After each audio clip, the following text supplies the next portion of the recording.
देखें, इसमें सारा हिस्सा हमारा अपना है कि हम खुद उन्हें पीछे धकेल रहे हैं। बांग्लादेश जब आज़ाद हुआ, आज़ाद कहें या हमसे अलहदा हुआ, तो आपने देखा होगा कि उन्होंने अपनी जो है 50th जो उन्होंने अपनी मनाई है, आज़ादी का दिन मनाया है, उसमें उन्होंने पाकिस्तान की और अपनी इकोनॉमी को शेयर किया है, जीडीपी का फ़र्क उन्होंने दिखाया है। देखें, इसमें सबसे बड़ा रोल एजुकेशन का है। जब तक हम उन्हें एजुकेट नहीं करते, हम ये सब काम नहीं ले सकते। हमारे अगर उन्हीं पसमानदा इलाकों में जाएँ तो आज भी औरत जो है मेरा ख़्याल है मैट्रिक तक नहीं पहुँच सकती। मलाला का एक किस्सा हुआ हमारे यहाँ, जिसमें मलाला के साथ दूसरी और भी कई बच्चियाँ थीं जिन्हें गोलियाँ लगी, जिन्हें इस चीज़ से रोका गया। इंडिया से यूज़ कर रहा है नेशनलिज़्म के लिए। वो लोगों में इस चीज़ का जज़्बा दे रहा है, लेकिन पाकिस्तान में इस चीज़ की अब आके कमी हुई है। और दूसरी बात जो औरतों की है, तो औरतों को वाक़ई वो प्रोजेक्शन ज़्यादा दे रहे हैं और पाकिस्तान में औरतें महदूद रह गई हैं सिर्फ़ हमारे कमर्शियल्स तक। अस्सलाम वालेकुम। वालेकुम अस्सलाम। क्या नाम है आपका? मेरा नाम हारिस सैफ है। आरिफ साहब, क्या करते हैं आप? मैं ई-कॉमर्स एक्सपर्ट हूँ, अमेज़न पे करता हूँ और दराज़ पे। आरिफ साहब, अभी देखने में यह है कि इंडिया ने अपना 75th रिपब्लिक डे बड़ी धूमधाम से मनाया और पूरी दुनिया के अंदर उसके चर्चे हैं। और उसके अंदर जो एक मेन चीज हमने देखने में आई है वो ये है कि वहां पे औरतों की बहुत ज्यादा रिप्रेजेंटेशन उन्होंने की है। जो नॉर्मली स्टंट्स हमारी परेड के अंदर पाकिस्तान में जब परेड होती थी उसमें जो मर्द हजरात परेड करते थे स्टंट्स वगैरह, वो सारे वहां पे औरतें कर रही हैं। औरतों को बहुत ज्यादा वहां पे जो है वो फैसिलिटीज दी जा रही है, उनको बहुत ज्यादा प्रोजेक्शन दी जा रही है, जबकि हम देखते हैं कि पाकिस्तान के अंदर औरत को इतनी प्रोजेक्शन भी नहीं मिलती और उतने राइट्स भी नहीं मिलते। इसके बारे में क्या कहते हैं? देखें, पहले जब पाकिस्तान में हम जब छोटे थे तो देखते थे कि पाकिस्तान में जब भी कोई आता था, हमारा ऐसा इवेंट आता था, तो उसमें ये सारा कुछ हुआ करता था। इंडिया से यूज़ कर रहा है नेशनलिज़्म के लिए। वो लोगों में इस चीज़ का जज़्बा दे रहा है, लेकिन पाकिस्तान में इस चीज़ की अब आके कमी हुई है। और दूसरी बात जो औरतों की है, तो औरतों को वाक़ई वो प्रोजेक्शन ज़्यादा दे रहे हैं और पाकिस्तान में औरतें महदूद रह गई हैं सिर्फ़ हमारे कमर्शियल्स तक। हमारी आपको नजर नहीं आता कि पाकिस्तान में औरत को वो हुकूक नहीं है जो उनको, वो उनके हुकूक की उस तरह से प्रोजेक्शन नहीं की जा रही जिस तरह से इंडिया अपने मीडिया के ऊपर उनकी प्रोजेक्शन कर रहा है? क्या औरत वहां पे वाकया ही इतनी एम्पावर है? देखिए, इंडिया के साथ कंपेयर करें तो मेरा ख़्याल है कि पाकिस्तान में अगर हकूक़ की बात करें, हकूक़ तो हमारे उनसे ज़्यादा हैं। लेकिन अगर प्रोजेक्शन की बात करें या उनकी प्रोडक्टिविटी की बात करें, तो वो नहीं, तो वो इसमें नहीं देखने में मिलती। उसमें ज़्यादा, जैसे मैंने आपको पहले कहा कि कमर्शियल वग़ैरह में हम यूज़ करते हैं औरत को, या फिर हम अपने टीवी ड्रामों के लिए यूज़ करते हैं। इससे ज़्यादा हम उन्हें ना ही किसी फ़ील्ड में लेके आते हैं। अगर कोई लेके आते भी हैं तो बहुत कम स्केल पे है, और ज़्यादातर हमारा एक माइंडसेट बना हुआ है कि ये काम मर्दों का करने वाला है, औरतों का नहीं। तो इस वजह से भी। सर, बांग्लादेश 1971 में हमसे अलग होता है और आज हम देखते हैं वहां पे वुमेन इंडस्ट्री बहुत बूम पे है। औरतों के लिए अलग वुमेन सेक्शंस बना दिए गए हैं, अलग इंडस्ट्री है जहां पे औरत हिजाब या बगैर हिजाब के जाके ओपनली काम कर सकती है और अपनी अच्छी अर्निंग कर रही है। जबकि पाकिस्तान में हम देखते हैं कि यहाँ पे औरतों के लिए कोई हब नहीं है, कोई बिजनेस जोन नहीं बनाया गया। और इस तरह से क्या हम अपनी 52% जो आबादी है उसको कहीं खुद सी तो पीछे नहीं धकेल रहे?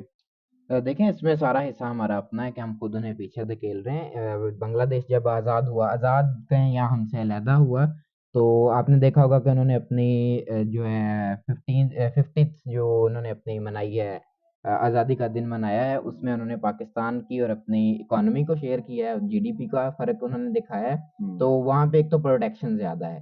हमारे यहाँ प्रोटेक्शन है, लेकिन हमारे वहीं पे प्रोटेक्शन है जो बड़े शहर हैं जहाँ पे हमें नज़र आता है। लेकिन अगर हम अपने दूसरे एरियाज़ में जाएँ जो अभी तक पसमानदा है, तो वहाँ पे ना तो वो प्रोटेक्शन है, ना उनके एजुकेशन का सिस्टम है, और ना ही उन्हें उस तरह से प्रोडक्टिव बनाया जाता है कि हम उन्हें किसी काम में ले आएँ।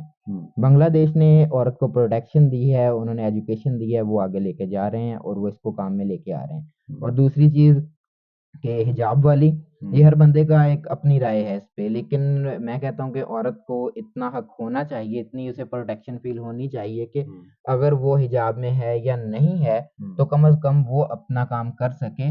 और हमें एक मर्द होने के नाते हमें चाहिए कि हम अपनी आँखों का पर्दा भी रखें। औरत के लिए चलें, जो भी है, हर बंदे की अपनी राय है, लेकिन हमें इस चीज़ पे भी देखना चाहिए कि हम उन्हें प्रोटेक्शन दें, ख़्वाह वो हमारी अपनी औरतें हैं या किसी और की औरत।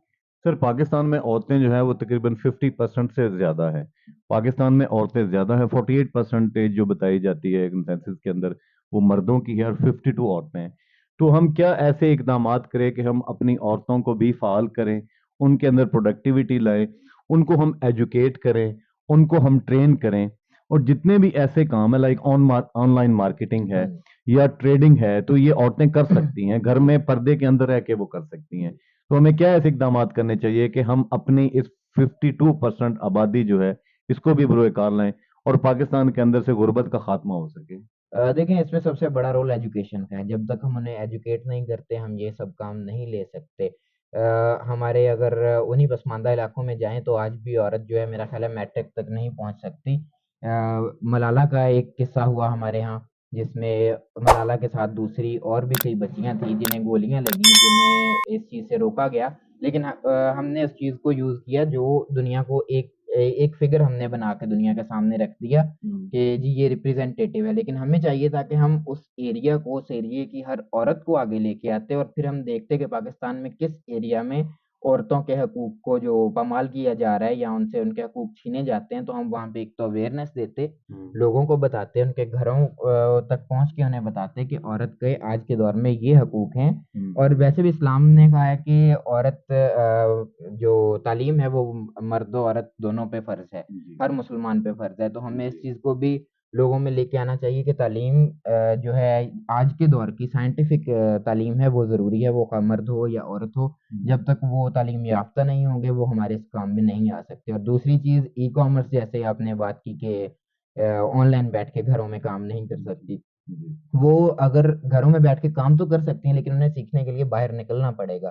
तो उसके लिए हमें एक तो उन्हें एक एनवायरनमेंट ऐसा देना पड़ेगा जो सेफ हो, और उन्हें सिखाना पड़ेगा उस तरह से, और वो फिर बाद में बापर्दा बैठ के घर में अपना काम कर सकते हैं। हुकूमत इस मामले में क्या इकदाम कर सकती है कि देखिए 48% जो कर रहा है अपनी तरफ से कंट्रीब्यूट वो तो कर रहा है, जी। तो हुकूमत ऐसे क्या इकदाम करे कि वो 52% जो है वो भी इस तरक्की की दौड़ में हमारे साथ शाना बशाना चल सके।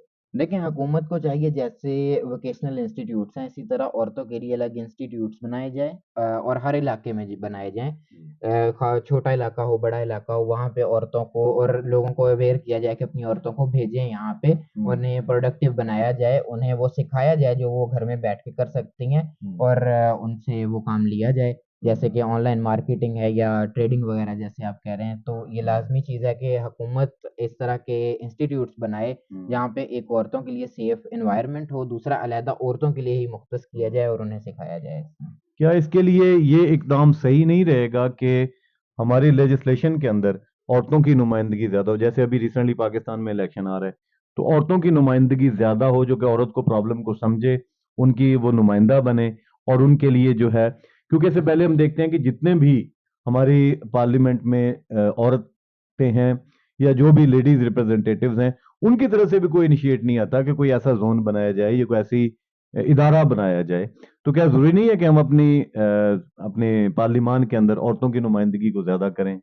देखें, औरतों को इस वजह से, जो औरत इलेक्ट भी होती है वो नहीं कर पाती, क्योंकि हर एक पार्टी जो है, जितनी भी पार्टी पॉलिटिकल पार्टीज हैं पाकिस्तान में, उनमें डोमिनेंट मर्द हैं।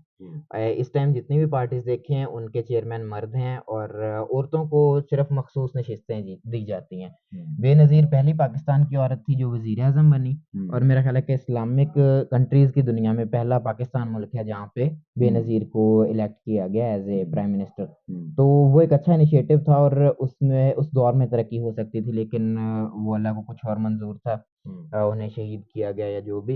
लेकिन अब हमें चाहिए कि हम इस चीज़ को थोड़ा सा उजागर करें, औरतों को आगे लेके आएं, और इस चीज़ के लिए हमें सपोर्ट खुद करना पड़ेगा। देखिए ना, अगर एक इलाके में औरत एज ए कैंडिडेट खड़ी होती है, तो ये मेरी एक सोच है कि मैं औरत को वोट दूं या मर्द को वोट दूं। ठीक है, तो इस चीज़ के लिए हमें लोगों को अवेयर करना चाहिए कि औरत हो या मर्द हो, हमें वोट उसे देना है जो सही है, जो हमारे लिए सही है, हमारे घरों के लिए सही है, हमारी औरतों के लिए।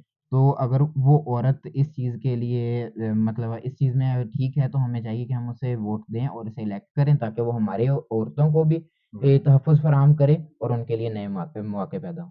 सर, जेंडर डिस्क्रिमिनेशन लेके अब तक हम 75 साल से जेंडर डिस्क्रिमिनेशन, औरतें अलग मर्द अलग लेके चल रहे हैं, लेकिन इसके भी हमें देखते हैं कि उसका अल्टीमेट रिजल्ट ये आ रहा है कि औरत की प्रोडक्टिविटी ऑलमोस्ट जीरो हो चुकी है हर डिपार्टमेंट के अंदर। अगर वो कोई औरत कोशिश करती भी है, अगर को हमारी माँ बहन बेटी कोशिश करती भी है अपना कैरियर बनाने के लिए, तो उसके लिए भी उसमें प्रॉब्लम नजर आते हैं। तो ज़रूरी नहीं है कि जेंडर डिस्क्रिमिनेशन को ख़त्म करके तो इक्वलिटी के बेस के ऊपर जो है वो औरत को हकूक दिए जाएँ और औरत को भी ग्रो करने का मौका दिया जाए। जी, बिल्कुल, ये बहुत ज़रूरी है। जैसे आपने बताया कि पाकिस्तान में औरतों की रेशियो ज़्यादा है, तो हमें चाहिए कि हम उन्हें यूज़ करें इस वे में कि वो हमारे मुल्क की इकॉनमी में हिस्सा लें, हमें आगे लेके जाएँ और ये चीज़ें ज़रूरी हैं, उनके लिए करनी चाहिए। मेहरबानी।